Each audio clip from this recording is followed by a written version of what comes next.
After reading volumes 5 and 6 of Trigun Maximum, all I can really say is what the actual f just happened.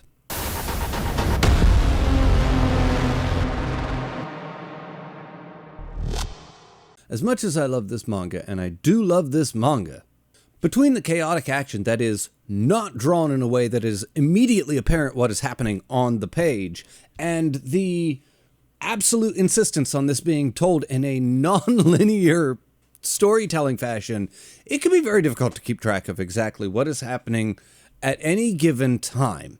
This whole read was just a complete nightmare. And by this whole read, I pretty much mean Volume 5. Some of Volume 6, but mostly Volume 5. But before we go any further, I do want to say thank you to my patrons, and thank you for just supporting me and the channel. Okay, let's get into this. The volume starts off pretty much right in the middle of the exact same fight that we left off in the end of the last volume. While this is happening, Vash is having flashbacks of the incident at July, and actually, as a matter of fact, all of his memories from July are coming back to him, and which is just wonderful timing. When suddenly the little bug guy dies, or girl, I should say, but not really, because they kind of come back at the end. I mean, I had to literally go back and read this part like 3 different times because I wasn't quite sure what the f just happened.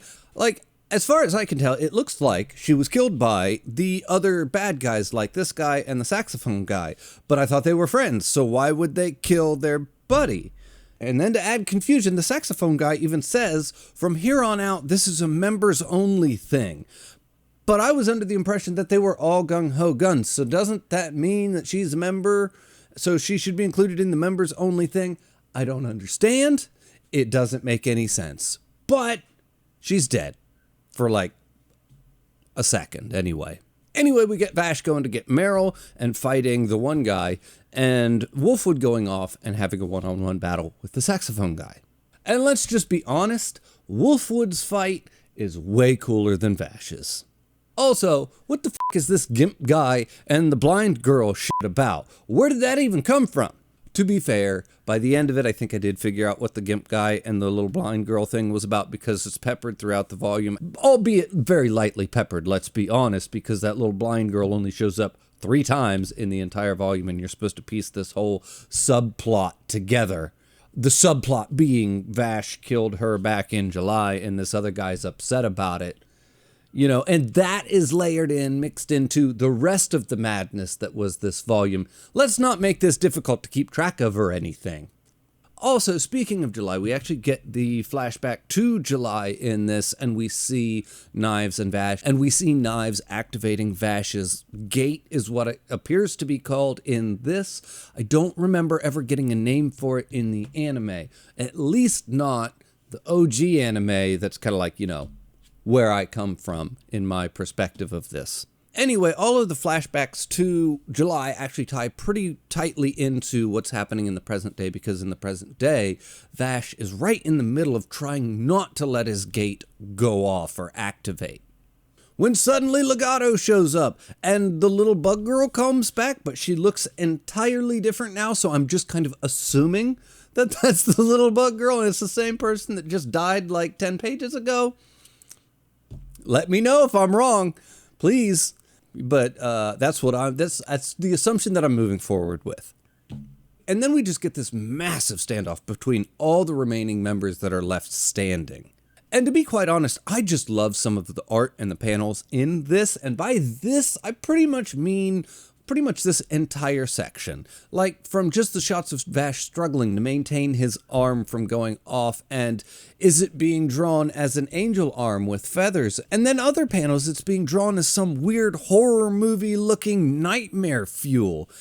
And that's mixed with these surreal looking panels of Vash meditating on the value of humanity as he attempts to just get it back under control. The whole thing's just great. And at this point, that weird blimp from the end of the last volume with the 13th gung-ho gun in it is going to show up and rescue Legato. Also, she shoots him in the chest at the same time, so I don't think these two really like each other, even though they're working together. All while delivering the message to Vash and his crew that all those human ships that are on their way, yeah, Knives is going to take those fuckers out. And that would be the end of volume 5, which was it was a madhouse.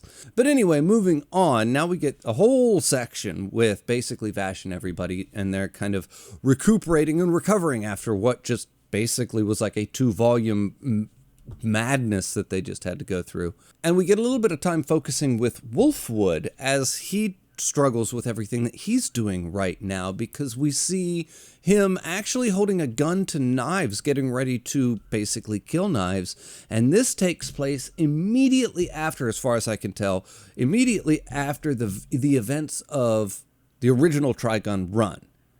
Now, this is immediately mirrored in the manga by a shot of him holding a gun to the back of Vash's head and thinking about how easy it would be to just pull the trigger, which immediately transitions into a group of people rolling into town looking for Vash, and it starts a fight. And to be quite honest, the fight has literally no stakes or tension or anything like that. But any excuse that we get to get like Vash and Wolfwood fighting people, taking them out back to back, I'll take it. You know what? I'm not gonna complain. Meanwhile, over with Knives and crew, Legato has recruited the Eye of Michael, which is apparently a cult that which is apparently a cult that worships plants. And as far as I can tell, it is the exact same cult that Wolfwood comes from. Considering they all dress like Wolfwood and wear the exact same crossweapon that he wears. Literally. Also, I just want to say that I have absolutely no idea who this guy is here, but I absolutely fucking love his character design, and I really hope we get to see more of him.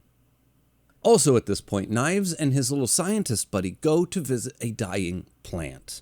Seeing this plant die makes Knives go a little bit crazy. He uses his power, which causes a giant knife blade to stick up into the air and causes a streak of black to appear in his hair. This, we find out, is because he's exhausted his power, and at this point, essentially, continuing to use his power is just killing him. This also explains why suddenly Vash, after the end of the original Trigun run, showed up in Trigun Maximum with two-tone colored hair. So there apparently is a reason for it. Also, Knives goes really batshit when he finds out that Vash's hair is changing colors too, and he ultimately kills his little scientist guy. Anyway, back with Vash and Wolfwood, they finish up their fight real quick, and then they immediately head off when they hear a rumor of a plant that has just gone down, and in the process a giant blade came up sticking out of the old housing where the plant used to be. Oh, and during that fight that I was talking about where Vash and Wolfwood are fighting, somebody shoots a bullet and it almost hits Vash, and Vash's arm sticks up a little feather and grabs it right out of the air, protecting him from the bullet, which is bad for 2 reasons, because now, apparently Vash's arm just works on its own and does things on its own without, Vash doing it, as far as I could tell, and secondly, stop doing that arm, because the more you do anything at all is just draining our boy Vash, and it's going to ultimately lead to his death, maybe. And we can't have that, so please stop it. Thank you. And to be honest, I really do like the idea of this overwhelming power that they have inside of themselves, but it's also not sustainable. It is something that if they use it, it will ultimately kill them. It will drain them. It adds another layer to this manga, another layer of tension and suspense on top of an already tense situation. Not only do we have Knives off in the distance as this huge big bad, but we also have the priest guys, and we also have the gung-ho guns, and we also have our traveling buddy, Wolfwood, who we personally are falling in love with, but we also know that he's a potential traitor in our midst. It is just, and now add on top of that the layer of, oh, by the way, if you use your arm, you'll die. It's just damn, it is very, very well layered. It's very well put together. It is stacked in a way that as huge and as powerful and as, almost overpowered as Vash can tend to be in certain situations, at no point does he ever really truly feel safe in the manga anywhere. It's very well put together. It's very well structured. I just love it. Anyway, when we switch back to Knives, he's looking up the information on his changing hair color in the computer, but the little scientist guy has got all of that encrypted, so he can't see it. So maybe you should have let him live, Knives. Just maybe. Although that also, is that supposed to give us hope that maybe there is a way out, that maybe we could do something about this, and, you know, maybe there's something you can do about it. Maybe you don't have to die because you're, you know, a plant guy. But at the same time, this information just ultimately makes me wonder if this is going to come down to some type of a sacrifice situation where maybe in the end, when we take down Knives, is Vash ultimately going to sacrifice himself, or will he just maybe ultimately die afterwards? I guess what I'm saying is, will the ending of this ultimately come down to the death of Vash? Because as silly as this sounds, I've made it this far into the manga, and that really never was on my radar. It wasn't something that I was like, you know, this could end up with Vash dying. It just didn't feel that way. Maybe that's short-sighted on my part, but I always just kind of assumed that Vash was going to come out of this, and now I'm wondering if he will. Maybe he won't. Where does this go? And will I emotionally be able to handle it if he dies? I guess. Anyway, Volume 6 ends with a flashback of Vash and Knives flashing back to when they're kids and they're having a birthday party and everything's great and grand and fun, and Vash is just enjoying life, and Knives is over here watching videos of like war and death and killing, kind of sowing the seeds of his distrust towards humanity. When suddenly an alarm goes off, the end, pretty much. We don't get to see exactly why the alarm goes off. We don't exactly get to see what the consequences of this alarm going off are.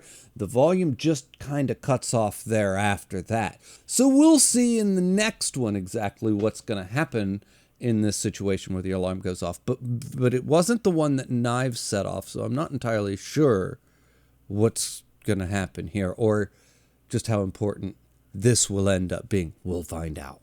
And I mean, holy crap, this was just completely crazy. And we are only on Volume 6, and there's like 14 of these things. This is completely off the rails. I don't even know what to say about it. I absolutely loved it. It was phenomenal. It just continues to build and to escalate, and it feels like we're really getting somewhere. I don't know how to, that sounds silly, but it really does. That's why I feel so surprised that we're only on Volume 6, because it feels like we could be really pushing to a conclusion, maybe not in the next volume or two, but like, you know, I don't know how we're going to maintain this pace for like 8 more volumes is what I'm saying. But all in all, it was wonderful. It just continues to be great. If I had one nitpick, it would be the fact that it is completely bonkers to try and keep track of as you're reading it. There are certain times where it's like, you know, as much as I hate when manga spoon feeds the story to me, they're like, well, you know, this person just did this, and they say it out loud. And I'm like, I saw the picture. I could tell. But in this one, it's like, I saw the picture and I still don't know if I know what the is going on. So would you tell me every once in a while? Maybe just speak it out loud. I don't know. If you guys know exactly what happened in Volume 5 and you want to just shoot it down in the comments, I would appreciate it. No spoilers. Don't tell me anything that happens after Volume 6. But holy crap, like what? Anyway, I'm going to say that this was wonderful. I'm going to say that this was an absolute 9 of a read through. I loved it. As always, everybody, the link for my Patreon's in the description below. The link for my Discord's in the description below. Thank you for watching, and I'll see you next time.